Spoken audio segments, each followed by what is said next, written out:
एक बात अपने जीवन में सदा उतार करें, घर में अगर तुलसी का क्यारा है तो तुलसी महारानी हमें ये बता देती है कि हमारे घर में सुख आने वाला है कि दुख आने वाला है। जैसे शनि अपना प्रकोप दे रहा है या शनि उतर रहा है, ये किसी से पूछने की जरूरत नहीं पड़ती, अपने आप मालूम पड़ जाता। कैसे? शनि कथा अगर आपने सुनी हो तो उसमें व्याख्यान आता है शनि कथा में, पांव की चप्पल बार बार टूट रही हो, कमर से नीचे जो वस्त्र पहने हो वो फट रहे हो, कहीं पजामा है, धोती है, आदि वस्त्र हैं, कपड़े हैं, वो अपने आप फट, आज के जमाने में तो फटे फटाए पहनते हैं लोग, फैशन। उसकी गारंटी नहीं है, उसका हम वर्णन नहीं कर रहा। हम जब पहनते हम समझ जाते हैं इसको शनि तो ऑलरेडी लगा ही हुआ।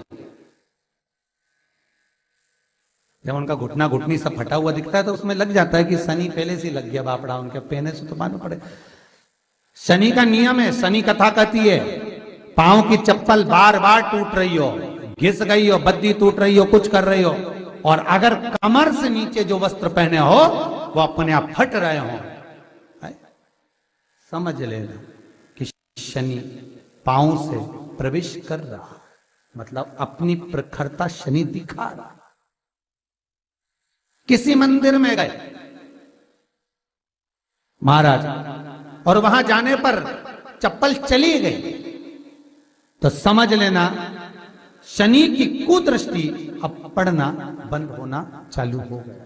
कितना सुंदर कहा है महाराज। जूता चप्पल आज के जमाने में तो फैशन हो गई साहब, घर की चप्पल अलग होती है, बाहर की चप्पल अलग होती है। लोग घर में चप्पल किचन तक में पहन के जाते हैं। अरे पानी ले जाओ सियोर से, रसोई घर में लोग चप्पल पहन कर जाते हैं, जहां भगवान का प्रसाद बन रहा है, जहां अन्नपूर्णा निवास कर रही है, और पूछो तो कह किचन की चप्पल है तो माथे पे रख लो। तुम अपनी मां को जरूर देखना है एक बार, वो बूढ़ी मां कितनी बार किचन में चप्पल पहन कर गई, मुझे जरूर फोन कर कर बताना। बूढ़ी मां रसोई घर में आज भी बिना चप्पल के जाती है, और बहुओं की कहीं एड़ी नहीं फट जाए, ठंड नहीं बैठ जाए, इसलिए ये रसोई घर तक में चप्पल पहन कर जाती है। सूर्य नारायण की कथा पढ़ना, शनि महाराज की कथा पढ़ना, और गरुड़ पुराण की कथा पढ़ना, जिन जिन कथाओं का हम व्याख्यान कर रहे हैं उसको पढ़ना जरूर हो। क्या लिखा है? घर के अंदर जब चप्पल जाती है, रोग, बीमारी, कष्ट, तकलीफ चालू हो जाती है। तुमने चप्पल क्यों पहनी? ठंड नहीं बैठ जाए, रोग नहीं बैठ जाए। घर के अंदर उतना बढ़ गया, एक कालीन बिछा दो, एक दरी बिछा दो, मोटा आसन बिछा दो, जिस पर तुम चल लो। जरूरी है कि कई कई लोगों को तो हमने ये भी देखा कि कालीन पर भी चप्पल पहन के चलते, और ब्राह्मणों को भोजन परोस रहा है, गुरुजन को भोजन परोस रहा है, ठाकुर जी की थाली बना रहा है, ठाकुर जी का थाल लगा रहा है, तो भी चप्पल है पांव में। तेरा क्या होगा रे कालिया, क्या होगा? विचार तो करो। देह पड़ी रे जाए यहीं पर, फिर कुंडल और नगीना, क्या हरि नाम नहीं तो जीना। अभी भी सुधर जाओ रे, अभी भी सुधर जाओ, नहीं सुधरो तो सिधर जाओ रे, या तो सुधरो नहीं तो सिद्धरो, थोड़ा सुधरो। रसोई घर में अन्नपूर्णा रहती है, रसोई घर में शिव महापुराण की कथा कहती है जब भगवान शंकर को मां जगत जननी भोजन करा रही थी, शंकर जी ने वर मांगा था अन्नपूर्णा से, ए अन्नपूर्णे, तुम मेरे घर के बच्चों का भरण पोषण कर रही है। इस मृत्यु लोक में जितने मनुष्य जन्म लेते हैं ये मेरे पुत्र कहलाते हैं। तो अन्नपूर्णा ने कहा, चिंता मत करना भोलेनाथ, जिस जगह पर एक स्त्री, बेटी, कन्या या घर की बहू या बूढ़ी मां भोजन बनाएगी, उस जगह पर मैं अन्नपूर्णा उसके शरीर में प्रवेश करूंगी। वो रसोई घर नहीं होगा, वो मेरा और तुम्हारा मंदिर कहलाएगा। अब मंदिर में चप्पल पहनकर भोजन का निर्माण करना ये श्रेष्ठता है।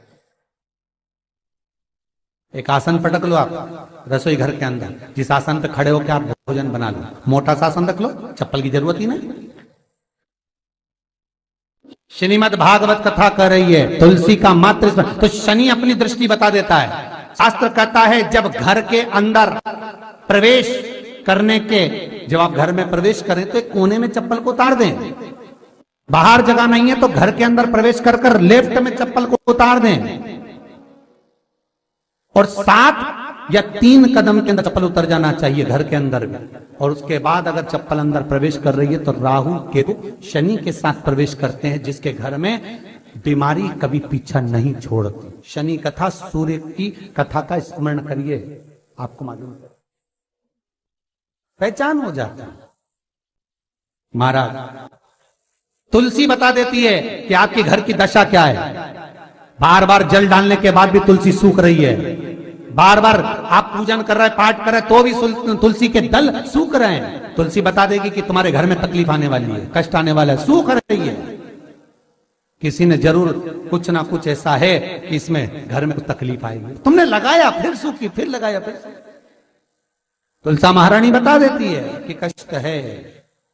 और जिस गमले की तुलसा घेर घमोर हो, फलित तो हो, आनंद में हो, तो उस घर में फिर दुख नहीं आता, समृद्धि खुद बढ़ती चली। जिन शंकर भगवान को आप जल चढ़ाते हो, जिन ठाकुर जी से आप लाड लड़ाते हो, जिन भगवान कृष्ण का आप स्मरण करते हो, राधा रानी का आप नाम जाप करते हो, जिस परमात्मा का आप भजन कर रहे हो, कीर्तन कर रहे हो, नाम जाप कर रहे हो, नाम स्मरण कर रहे हो, उससे तुम्हारा एक संबंध होना चाहिए, एक रिश्तेदारी होना चाहिए। और उससे जब तुम्हारा कोई संबंध रहेगा, उससे जब तुम्हारी कोई रिश्तेदारी रहेगी, तो उस रिश्तेदारी में जैसे ही आपके प्राण छूटे और छूटते से ही आप जब गए तो जाते ही आप कहोगे कि कृष्ण से मेरा ये संबंध है, वो मेरा पुत्र, वो मेरा भाई, वो मेरा बेटा, वो मेरा सगा, वो मेरा रिश्तेदार, वो मेरा कुटुंबी, वो मेरा पुत्र। जब कहोगे तो तुरंत प्रवेश हो जाए। महाराज भगवान से संबंध होना चाहिए। कई लोग भगवान को सवेरे से रिझाने बैठते हैं तो भगवान को बनी बनाई बात कहते हैं। ये पाठ कर लो, ये पाठ कर लो, ये पाठ कर लो, ये स्तुति कर लो, सारा बना बनाया। तुमने अपने दिल से कौन सी स्तुति गाई? तुमने अपने दिल से कौन सा भगवान को निवेदन करा, कौन सा नमन करा? बस सवेरे उठना है, नहाना है, भगवान के सामने जाना है, भगवान को नहलाना है, कपड़े पहनाना है, अगरबत्ती लगाना है, थोड़ा सा शक्कर का भोग लगाना। इतने सारे देवी देवता, शंकर जी, राम जी, गणेश जी, सारे देवता, और 2 खुरमा लेके आए, 1 बालूशाही लेके आई, 2 मठरी लेकर आ गई, 1 मठरी लेकर आ गई, और भगवान को इतनी सी कटोरी में रख दी। अब बोले, कई लोगों से पूछा, इतनी सी कटोरी में 1 मठरी, 1 खुरमा, और रोज मठरी खुरमा एक साथ नहीं रखती। वो तो आज दिन मठरी का भोग लगा दिया, कल खुरमे का लगाएगी, परसों गुजिया का, परसों पपड़िया का, कोई डब्बे में भरे भराए रखे, रख दिया। और 1 लड्डू रोज लगा देगी, इतना बड़ा। तो पूछा, इतना सा लड्डू और इतने सारे भगवान कैसे खाते होंगे? तो क्यों? भाव से। तो हमने कहा तुम भगवान को क्यों? बहुत दुख है गुरु जी, बहुत